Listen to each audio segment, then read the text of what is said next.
The story you are about to hear is true. Only the names have been changed to protect the innocent. You're a detective sergeant. You're assigned to a robbery detail. For 3 months, you've been tracking a pair of hold-up men. There's no pattern to their operation. They're young. They're brutal. Your job, stop them. Dragnet, the documented drama of an actual crime. For the next 30 minutes, in cooperation with the Los Angeles Police Department, you will travel step by step on the side of the law through an actual case transcribed from official police files. From beginning to end, from crime to punishment, Dragnet is the story of your police force in action. It was Sunday, March 3rd. It was raining in Los Angeles. We were working the night watch out of robbery detail. My partner's Ben Romero. The boss is Harry Didion, captain of robbery. My name's Friday. I was on the way back from the neighborhood bakery shop, and it was 8:45 a.m. when I got to Collis Avenue. Number 4656.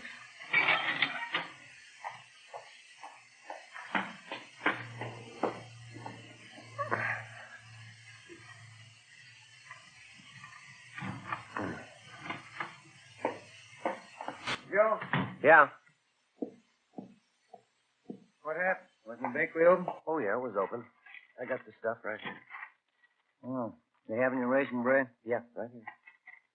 How about the butter horn? No, they don't make those on Sundays anymore. I got bear claws instead. Okay, well, let's get this stuff open. Okay. All right, here we are. Mm-hmm. Where do you keep your eggs? In the refrigerator, right over there. Uh-huh. Find them? Yeah, I got 'em. You know, Joe, I don't like to say anything, but I can't keep coming over here to your place every morning. Well, it was your idea. Nobody asked you. Yeah, but I know how you are. You don't know how to cook a decent breakfast for yourself. Is the coffee ready yet? No, it's not perking yet. Hey, you sure there's nothing wrong with this pot? It's been on for 10 minutes. You forgot to plug it in. Oh. Mm-hmm. Now, let's see. Well, what do you want? Well, better put the toast on. You always make the toast before you cook the eggs? Yeah. You remember yesterday, the toast was pretty cold. Oh, yeah, that's right. I better hold off for a minute. Yeah. Scrambled eggs okay? Well, we had them yesterday. Oh, yeah, that's right. Is that the only way you know how to fix them? I know what you'd like. One of my Spanish omelets. When'd you say your mother was coming back? Oh, in about 3 more days. Yeah, that'll make a week, won't it? Yeah, that's right. Well, I guess I can work something out with Amy. Wife doesn't like me coming over here every morning like this. Well, I told you before, I can make out all right here. Oh, I know how it is. You think you're imposing. You'd be lost without your can opener. Say, is this omelet of yours going to take very long? We haven't got very much time, you know. I'll have it on your plate in a jiffy. What time are we supposed to see those victims? 9:30 at the county hospital. Where's your tomato? In the refrigerator. Oh, 23 jobs in 3 months. Those guys really move, don't they? Yeah. Oh. Nice tomatoes, Joe. That Hollenbeck job last night. Vicious punks. Yeah, there's no reason to work the old man over the way they did. What'd the doctor say? Well, he's going to get over it all right, but they kicked out all of his front teeth. 50 years old. Same M.O. Every job. Aren't you going to peel those? No, skins are good for you. Now, you got a nice big Bermuda? Bermuda onion. Oh, yeah. I'll get you one. Kids. 19, 20-year-old stick-up artists. Knock a man's senses for $50. Robbing, slugging, kicking their way around the city. Yeah. This'll be one bunch I'll be glad to catch up with. Here's your onion. Good. Well, now, wait a minute. You're going to peel that, aren't you? And lose half the flavor? I don't know. I always peel them. I see now. There now. Now, mix the whole works together.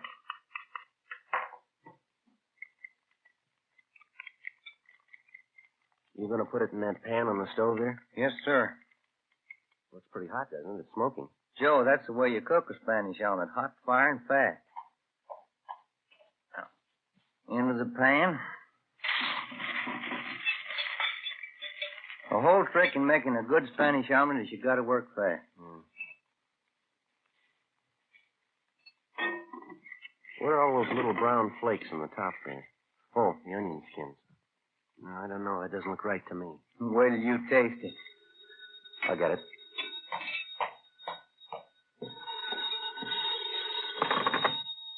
Friday talking. Elton Young, Joe. Romero there with you. Yeah, he's here. You two are supposed to see those robbery victims at the county hospital this morning, aren't you? Yeah, at 9:30. Cancel that out. Gonzalez and Powers are covering on that. Yeah, how come? Just got the call. South Grand and Colonial 211 on slugging. Same description. Looks like the kid bandits. All right, we'll get right on it. It's a newsstand near the corner. Right. Bye. Look at that, Joe. I just took it out of the pan. Yeah. Best Spanish omelet I ever made. It's too bad. We're not going to have time to eat it. 8:55 a.m. We left the house and drove to the scene of the holdup, one door from the corner of South Grand and Colonial Avenue. The victims were Mr. and Mrs. John Wilden, proprietors of a small newspaper and soft drink stand just off the intersection. Mrs. Wilden was being carried to a waiting ambulance when we got there. She was unconscious. From her forehead to her chin, her face was a swollen mass of welts. Her nose had been broken, and she had fractures of the jaw and cheekbone. Her husband, John Wilden, age 56, had a single bruise on his forehead over his left eye. We questioned him after the ambulance attendants gave him first aid. His description of the holdup men tallied almost perfectly. One was a redhead, the other one had dark hair. Both about the same height. I'd say they're as tall as you are, officer. That's it, Joe. Kid Bandit. Yeah. Had you ever seen either one of these men before, Mr. Wilden, around the neighborhood, maybe? No, I never did. I don't know why they picked on Madeline and me for a holdup. We'd never been robbed before. We just got this little hole in the wall here. Don't see how it could look worthwhile to any crook. You usually open up this early on Sunday morning? Oh, yeah, Sunday's one of our big days. You see, we handle all the Sunday papers. We get our big trade from the people going to church up the street there. St. Joseph's? Yes, sir, I see. After the church lets out, most of the people head down this way and pick up the Sunday papers. We sell about 15, 20 papers after every Mass. It's a nice little business, you know. We close up after 12:15. Well, when did the holdup take place? Can you remember that, sir? Well, I'd say 8:30, a few minutes after. I went down to the Athens Cafe down the street there. I wanted to get some change. I left Madeline here to handle the counter. Madeline, that's my wife. Yes, sir. And when I got back, she wasn't behind the counter. I took a look behind here and saw her cash box laying on the cement there, empty, and I didn't know what to think. Mm-hmm. What'd you do then? Well, I pushed through this door here. It's a little dinky storeroom just back at the counter. It's where we keep our supplies, candy and soda water. You mind if we take a look, sir? No, not at all. Come right ahead. You see, when I came in, first thing I saw was Madeline. That's my wife. And she was lying there on the boards moaning, had her hands over her face. The two young fellows were standing over her, and both had guns. Mm-hmm. What did they do when they saw you? And they grabbed me and asked for money. I told them I didn't have any. I began to holler for help. One of them slugged me with his gun, then they ran out. Still a little shaky. You mind if I sit down a minute? Go ahead, sir. Oh, here. Let me get this box for you. Thank you. Say, I wonder if we could get you some water or maybe a cold drink from the cooler. Oh, no. But you'll find a half pint behind those cases over there. A little brandy I keep put away. Oh, over here? Yes, that's right. Behind those cases. I don't usually drink on Sundays. This is an exception, I guess. Here you are, Mr. Wilden. What's that on the floor there, Ben? No, near your foot there. What's Oh, that? I see. Oh, the light's not very good. Oh, book of matches. Are these yours, Mr. Wilden? These matches? No, I don't carry them. Oh, your wife's, I guess, huh? I don't think so. Neither one of us smoke. What's that ad printed on the back here? Big Ten Cafe, steaks, chops, short orders, open all night. West Pico. Do you handle cigarettes and cigars, sir? No, sir.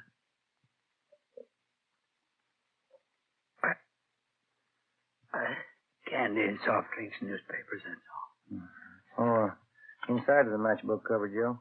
Some scribbling on it. George Bell, S. Cameron, 5th and Alameda. Do you recognize this at all, Mr. Wilden?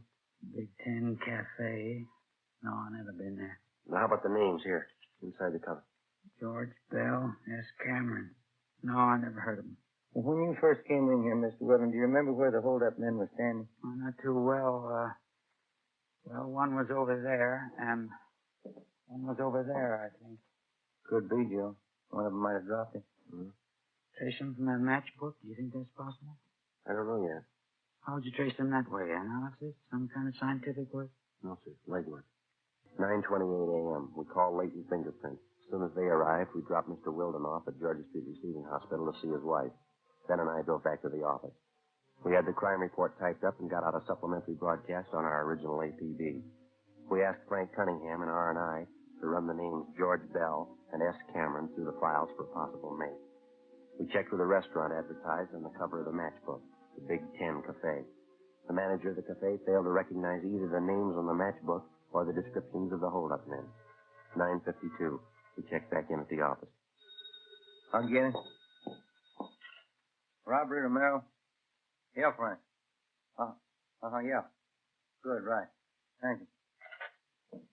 Cunningham? You got a make on the name George Bell. Another one for Sam Cameron. Both of them run together. Got long juvenile records. Good. You got an address off? Yeah. Won't be hard to run down. What do you mean? Main jail. 5 days before, George Bell, a laborer, and Samuel Cameron, a part-time jewelry salesman, had been booked at the main jail on charges of being drunk and disorderly. The day after his arrest, Cameron was bailed out. Bell was still in the drunk tank. Ben and I went down to the main jail and talked to him. He didn't fit the description of either of the bandits. He was very cooperative, but he stated that he'd been very drunk and he couldn't remember too much. Just don't know, Sergeant. Sam and I went out and tied one on. When it came to, we were here in the drunk tank. You have no idea at all how your names got on this matchbook. I'm trying to think. We were pretty well heated up, Sam, and that's another thing, that dirty Sam. What do you mean? You get the friend of his to come up here and bail him out. Think you do anything for me? No. I bought the liquor. He lets me sit here now. Dirty Sam. You think he might remember about that matchbook? I don't know. I'm disgusted with him. If you see him, you can tell him that. Just let him know he's off my list. How about the address here on the matchbook, George? It says 5th and Alameda. Doesn't that mean anything to you? Were you and Cameron hitting some of the spots around that area? No, we were messing around over in Dogtown. Didn't get down by Alameda at all. Well, it must have some tie-in for you. 5th and Alameda? No. The guy I know down there is Sanchez. Wait a minute. Yeah? Just a minute. Sanchez. Gus Sanchez, sure. I wanted to see Gus. I thought he'd put up that for us. Yeah, go ahead. I got it now. I think I have anyway. It was the morning after I woke up here in the tank. Oh, a big head, you know. Really whipped. Mm-hmm. Now, first thing I thought it was out. Figured Gus Sanchez might pop for bail. Friend of mine, you know. Gus works at the bar at 5th and Alameda. That's it. Well, how's the tie-in?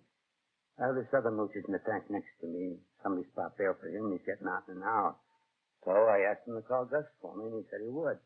He wrote my name down, and he wrote down Sam's, too. Dirty Sam. And he took down Gus's address. Yeah, 5th and Alameda. You remember what this man looked like when he took your name? Oh, let's see. No, everything was going around.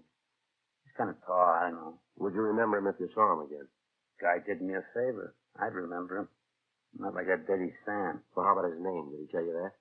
No, I didn't ask him. I should have, huh? You sure about the day this man was released? Positive. The same day I came in, Tuesday. Well, okay, Bell. Thanks very much. We'll be checking back with you. Yeah, all right. Hey, what about this guy? You got a beef with him?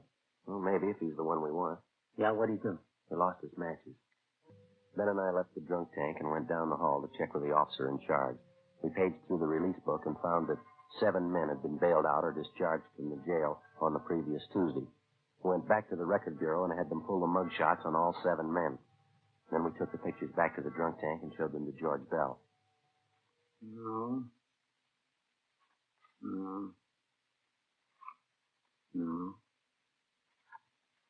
Yeah, this one, I think. Can't be sure. I think that's him. George Bell had tentatively identified the mug shot of a Fred Gunther, WMA, 21 years old. Gunther had a previous record of grand theft auto, purse snatching, and drunk charges. His picture matched closely with the description of one of the suspects. 4 a.m. We contacted the Kid Bandit's most recent victim, John Wilden, at his home. We asked him to look at the same group of mugshots that we'd shown to George Bell.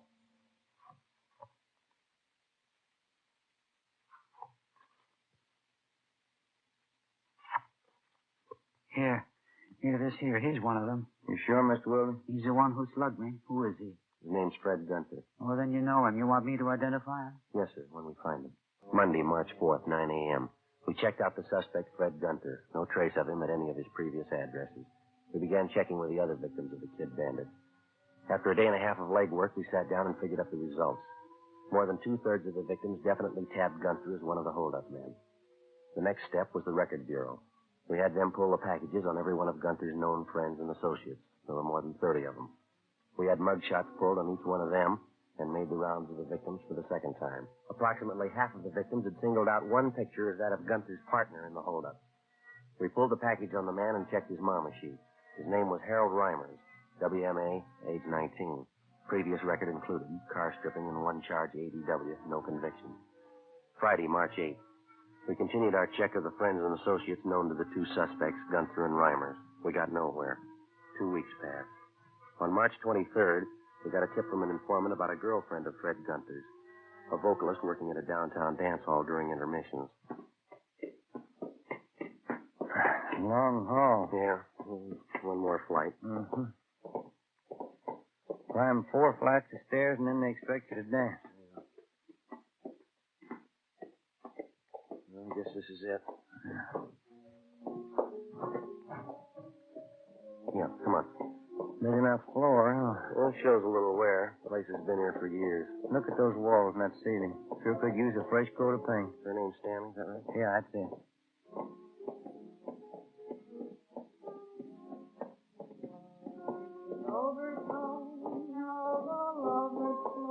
Excuse me? Is your name Lorraine Stanley? Yeah, that's right. Sweet Lorraine, that's my billing. You with the band? No, we're police officers. I'd like to talk to you for a minute if we can. Oh, sure, all right. I was just rehearsing a little. What's it about, officer? Do you know a Fred Gunther, Miss Stanley? Fred? Yeah, I know him. I used to be engaged to Fred. You happen to know where he is now? No, I don't. Guess I haven't heard from him in 3-4 months. Usually looks me up when I'm in town. Maybe he's sore about something, I don't know. Has he contacted you at all? Not since I got back from Bakersfield a month ago. I played 32 weeks in Bakersfield, the Ramble Inn. Sure hated to leave, nice place. Mm-hmm. Where does Gunther stay in town? Do you happen to know that? Used to be that hotel on South Flower. Called him there, but they said he moved. Used to like Fred a lot. Not enough to marry him, though. Do you have any idea where he might have gone, where we could contact him? No, I really don't. Nothing wrong, is there? Fred, I mean. No, it's just a routine investigation. We'd like to talk to him.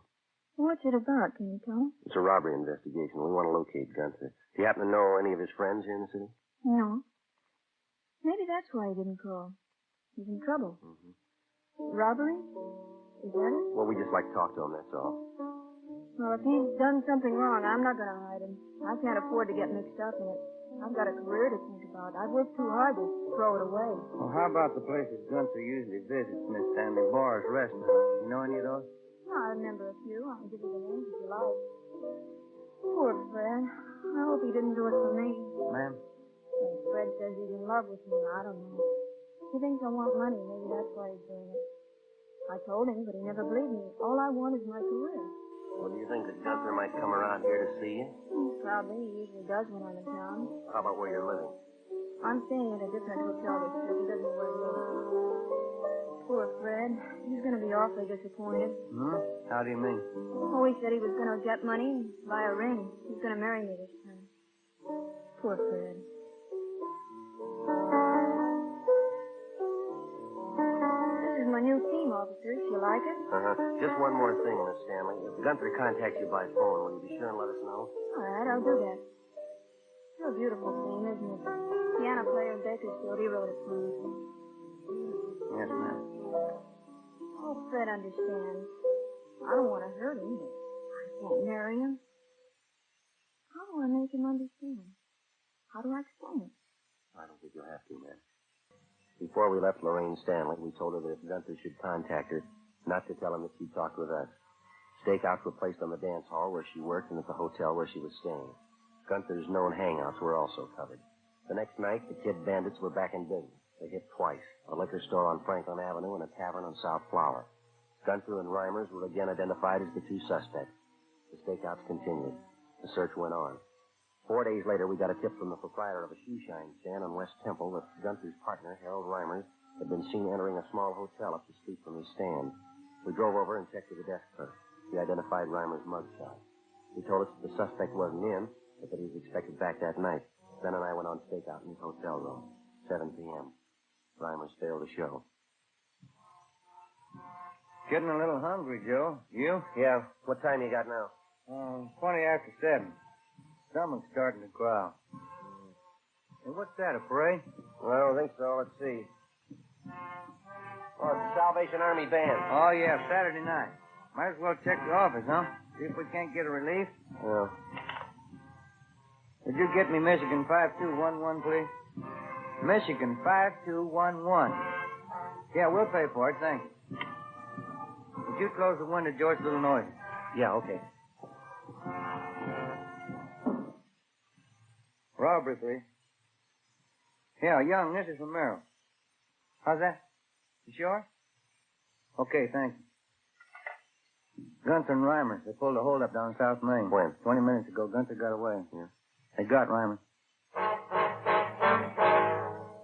7:45 p.m. Ben and I got back to the city hall and went to the interrogation room. Together with Young and Carr from robbery, we tried to question the suspect, Harold Reimers. We talked to him for over an hour. He refused to tell us anything. We took him to the main jail where he was booked on 211 PC. 9:15 p.m. We went back to the office. I'll get it. Robbery, Romero. Just a minute. For you, Joe. Okay, thanks.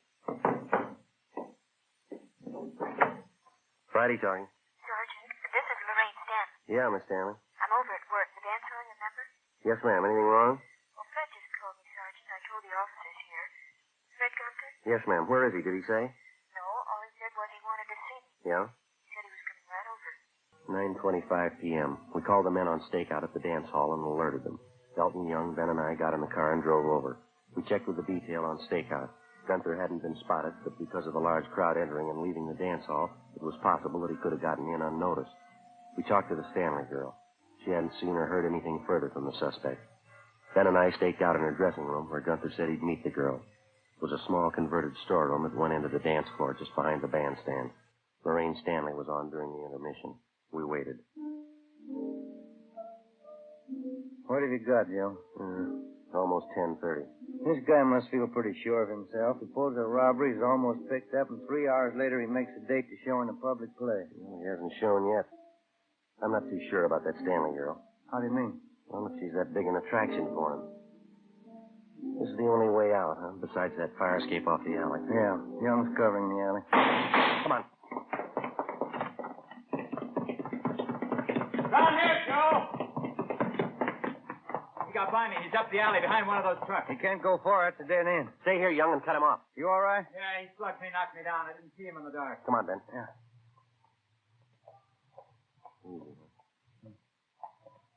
You're dark. Yeah. Watch it behind that truck! Make room! I'm coming out! Watch it, Joe! Missed him. Coming at you, Young!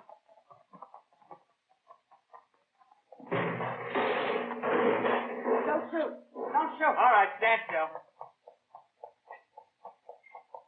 You want to stay with him, Young? We'll call in. Yeah, right. Closest place, that little cafe off the alley to the left. Thanks. Come on, Ben. Yeah. I hear it, eh? Yeah, I guess they got a phone inside. Come on.